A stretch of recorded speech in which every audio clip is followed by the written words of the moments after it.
अस्सलाम वालेकुम, मैं एडवोकेट मोहम्मद दाऊद आज आप लोगों के साथ एक अच्छी वीडियो डिस्कस करना चाहता हूँ। जैसे कि आपको पता है, इस दफ़ा कंपनी की रिटर्न्स का टाइम 31 दिसंबर 2024 है। वो लास्ट डेट है रिटर्न फाइलिंग के हवाले से। इस कंपनी के रिटर्न के लिए जो रिक्वायरमेंट्स हैं, वो हमने फाइल करनी है। प्रॉपर रिकॉर्ड बना के अपना trading profit and loss account, balance sheets, her cheese company के रिटर्न का पार्ट बनेगी। आपको अपने एक्सपेंसेस भी ऐड करने हैं और सारे के सारे विथहोल्डिंग जितनी आपकी टैक्स कटा है, सारे का सारा आपने क्लब इन करना है। आजकल एफबीआर ने इतना सिस्टम स्टार्ट कर दिया हुआ है आईआरएस वाला। आईआरएस में सिस्टम जितना जितना विथहोल्डिंग हो जाती है, चाहे वो 236 के की हो, सी की हो या 236 एच की हो या जी की हो, सिस्टम ऑटोमेटिकली उसको टेकअप कर लेता है और अपने रिटर्न का पार्ट बना देता है। इसीलिए ज़रूरी है आप ये हर हर चीज़ का रिकॉर्ड अकाउंट फॉर करें, तो तब रिटर्न का सिलसिला स्टार्ट बनेगा। अदरवाइज़ जब रिकॉर्ड मैनेज नहीं होगा तो रिटर्न नल एंड वॉइड शक्ल में आ जाएगी। बताने का सिर्फ मकसद ये है कि आपको इन टाइम रिटर्न फाइल करनी है। अगर आप लेट करेंगे, तो इस पे स्टेट पे आपको पता है 20,000 रुपीज़ की लेट फाइलिंग का जुर्माना चार्ज हो जाता है। इसीलिए 31 दिसंबर 2024 से रिटर्न पहले प्रिपेयर करके, तैयार करके सबमिट करवा दी जाए। आप सारे बहन-भाइयों को अंदाज़ा है कि इंडिविजुअल्स की और पार्टनरशिप रिटर्न्स का टाइम तो खत्म हो चुका है। वो 31 अक्टूबर 2024 था, अब टाइम है अब टाइम कंपनीज़ का आ गया है।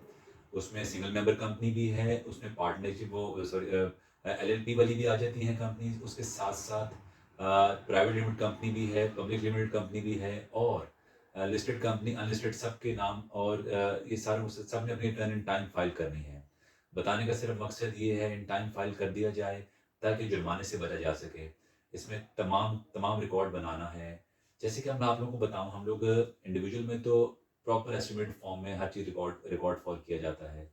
जैसे बिलों की एंट्री होती है, इसी तरह हम लोगों ने यहाँ कंपनी की रिटर्न के अंदर अपना एक-एक रिकॉर्ड मैनेज करना है कि ऑफ़िस में कितना आपने एक्सपेंस किया, चाहे वो किसी फॉर्म में भी हो। आप छोटी से छोटी चीज़ ले लें, कुछ चीनी ले लेते हैं, कोई नमक ले लेते हैं, उनके भी बाकायदा बिल्स वगैरह बनते हैं, इनको भी रिकॉर्ड फॉर किया जाता है। इसके अलावा आप फैक्ट्रियों में चले जाते हैं, फैक्ट्रियों की बाकायदा बिलिंग बनाई जाती है, किस तरह गाड़ियों की लोडिंग अनलोडिंग होती है, माल आता है, माल जाता है।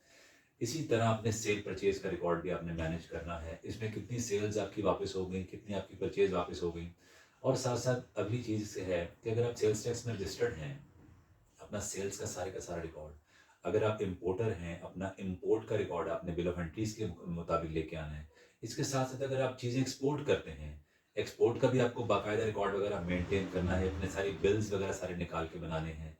इन पे कितना-कितना एक्सपेंस आता है माल बाहर एक्सपोर्ट करने के हवाले से और माल इम्पोर्ट करने के हवाले से कितनी आपको एंटी एक्सपेंस चार्ज होता है, तमाम आपने अपने रिटर्न का पार्ट बनाना है as an trading profit and loss account की मद में। बताने का सिर्फ मकसद ये है, मुझे इस चीज़ का अंदाज़ा है कि सारों को अपना रिकॉर्ड मेंटेन करना आता है, जो बाकायदा अपने अपनी रिटर्न्स फाइल कर रहे हैं कंपनीज़ के हवाले से। बताने का सिर्फ मकसद ये होगा कि इन टाइम फाइल कर दिया जाए ताकि जुर्माने से बचा जा सके। जो कि कंपनीज़ का रिटर्न टाइम ऑन एयर हो चुका है। काम स्टार्ट तो वैसे जुलाई से ही हो चुका था, लेकिन आपको पता है पहले टाइम पीरियड होता है इंडिविजुअल्स का और पार्टनरशिप फर्म्स के हवाले से। अब नवंबर और दिसंबर का महीना सिर्फ पर्पज़ ये है कि कंपनी की रिटर्न्स फाइल की जा सके। शुक्रिया।